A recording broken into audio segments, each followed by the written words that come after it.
Hello everyone, welcome to my channel. So friends, आज की video में हम करने वाले हैं unit number 4 which is theories of war.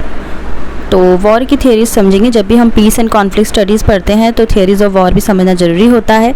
इसमें क्या क्या इंपॉर्टेंट है वो मैं आपको दिखा दूँ। ऑलमोस्ट सभी इंपॉर्टेंट है। सबसे पहले हम देखेंगे कि वॉर एक्चुअल में है क्या। देखिए, war like diplomacy, propaganda etcetera is an instrument of national policy.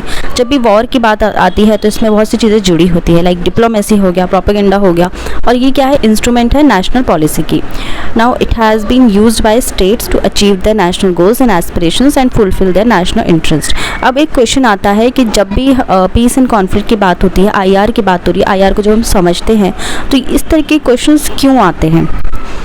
देखिए, जब हम टर्म को देखते हैं वॉर की, ये बहुत ही अलग अलग वेज़ में इसका इस्तेमाल होता है, बहुत ही अलग अलग वेज़ में। We speak of cold war, cold war की बात होती है, हॉट वॉर की बात होती है, लिमिटेड वॉर हो गया, टोटल वॉर हो गया, कन्वेंशनल एंड अनकन्वेंशनल वॉर हो गया, सिविल वॉर हो गया, गुरिल्ला वॉर हो गया, प्रिवेंटिव वॉर हो गया, एंड सो ऑन। काफ़ी सारे वॉर होते हैं, यहाँ पर सिर्फ एक ही वॉर नहीं होता, अलग अलग तरीके के वॉर होते हैं जब भी हम आईआर देखते हैं, ठीक है।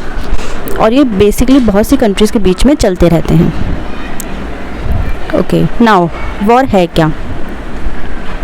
देखिए, वॉर होती है अलग अलग तरीके की, बहुत से तरीके की वॉर होते हैं। फिर चाहे वो इकोनॉमिक वॉर हो गई, साइकोलॉजिकल वॉर हो गई, राइट, हर तरह की एरिया में वॉर चलती रहती है। पॉलिटिकल वॉर हो गई, हर तरीके की, मिलिट्री वॉर हो गई, जैसे कि दो देशों के बीच में कोई वॉर छिड़ गई, या डिफरेंट कंट्रीज़ के बीच में, जैसे कि world war first, world war second. ये भी बहुत ही एक डेंजरस वॉर जैसे आप कह सकते हैं, जो सभी के लिए बहुत ही ज़्यादा घातक है, बहुत ही ज़्यादा बुरा है, ठीक है। साइकोलॉजिकल वॉर हो गई, ब्लेम गेम्स होते हैं जिस तरीके से, जैसे कि जस्टिन ट्रूडो, कनाडा के जो प्राइम मिनिस्टर हैं, वो भी एक ब्लेम गेम खेले थे इंडिया के खिलाफ। जब इंडिया ने ये कर दिया, वो कर दिया, किस तरीके से वो बार बार जो है एक साइकोलॉजिकल वॉरफेयर ही कर रहे थे, वो दूसरों को मैनिपुलेट ज़्यादा करने की कोशिश कर रहे थे।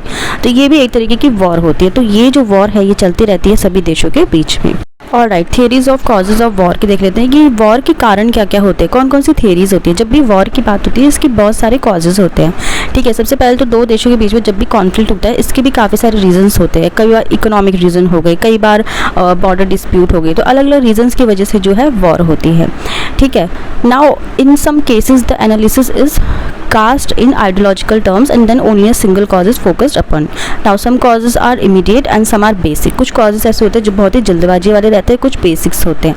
Some refer to specific events and acts committed by countries while other may look at various forces underlying trend. Now जैसे कि आप जानते ही है बहुत से कंट्रीज के बीच में वॉर चलती रहती है, कोल्ड वॉर भी चलती रहती है। कोल्ड वॉर किसके बीच में थी, रशिया और यूएस के बीच में थी, जो कि पहले क्या था, रशिया यूएसएसआर, जिसका कोलैप्स हो गया, जिसके बाद एक ही सुपर पावर रह गई जो कि कौन सी है, यूएस, यानी कि यूनाइटेड स्टेट्स अमेरिका, जो कि इकलौती सुपर पावर है आज की डेट में।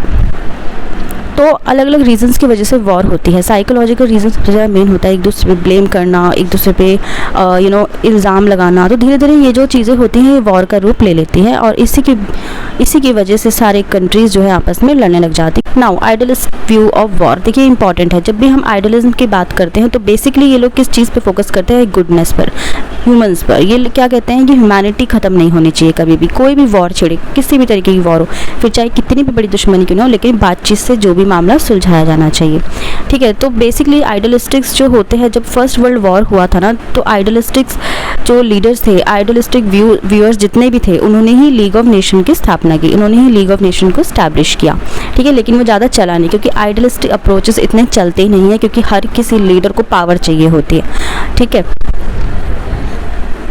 Now realist view of war, जैसे मैंने आपको ये पहले भी बताया था, रियलिस्ट व्यूअर्स किस तरीके से रहते हैं, वो सिर्फ पावर पर फोकस करते हैं। फिर चाहे टिट फॉर टैट हो जाए, बाय हुक और बाय क्रुक वाली पॉलिसी ज़्यादा अपनाते हैं, ऐसे नहीं तो ऐसे, किसी भी तरीके से वो एक ही चीज़ पर फोकस रखते हैं कि क्या होना चाहिए, उनके पास पावर होनी चाहिए, सत्ता उनकी होनी चाहिए, और एक सुप्रियोरिटी बनी रहनी चाहिए। तो इस वजह से वो कुछ भी करते हैं, फिर चाहे उन्हें अग्रेशन दिखाने पड़े, पावर पॉलिटिक्स दिखानी पड़े, ठीक है, सभी चीज़ वो करते हैं। और फिर चाहे कितनी भी बड़ी वॉर क्यों ना हो जाए, वो पीछे नहीं हटते।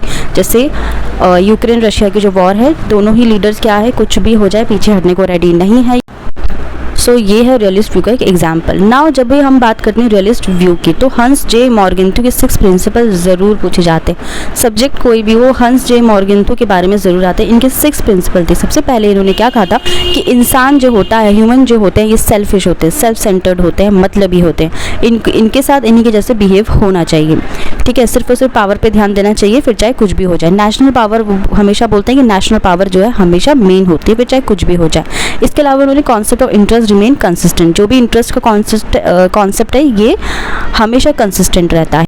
इसके बाद आता है Marxist approach to war. Now ruling class interest, Marxist approach मेन अगर मैं ब्रीफ में बात करूं तो क्या कहते हैं कि जो कैपिटलिस्ट होते हैं वो सबसे ज़्यादा शोषण करते हैं किस पर लोअर क्लास लोगों पे, राइट। जो लेबर क्लास लोग होते हैं इन पे सबसे ज़्यादा एक्सप्लॉयटेशन करते हैं और उन्हें कोई भी कॉम्पनसेशन तक नहीं देते। ये ज़्यादातर कैपिटलिस्ट पर ही पोक करने की कोशिश करते हैं कि कैपिटलिस्ट जो होते हैं हमेशा लोगों को परेशान करते हैं, शोषण करते हैं, तो इनके लिए कुछ करना चाहिए, यानी कि जो लेबर क्लास के लोग होते हैं इनके इंटरेस्ट के लिए कुछ ना कुछ किया जाना चाहिए। तो फ्रेंड्स, ये था हमारा आज का वीडियो जिसमें हमने थियरीज ऑफ वॉर के बारे में देखा, जिसमें हमने सबसे जो मेन है वो क्या है, आइडियलिस्टिक कॉन्सेप्ट और रियलिस्ट कॉन्सेप्ट। इसी पर क्वेश्चन आते हैं, बाकी सारी चीज़ों पे इतने क्वेश्चन नहीं पूछे जाते, तो जो इंपॉर्टेंट है वही हम लेंगे। सो मैं उम्मीद करती हूँ वीडियो आपको अच्छा लगा हो। मिलते हैं अपने नेक्स्ट इंपॉर्टेंट यूनिट में। Till then bye bye, take care.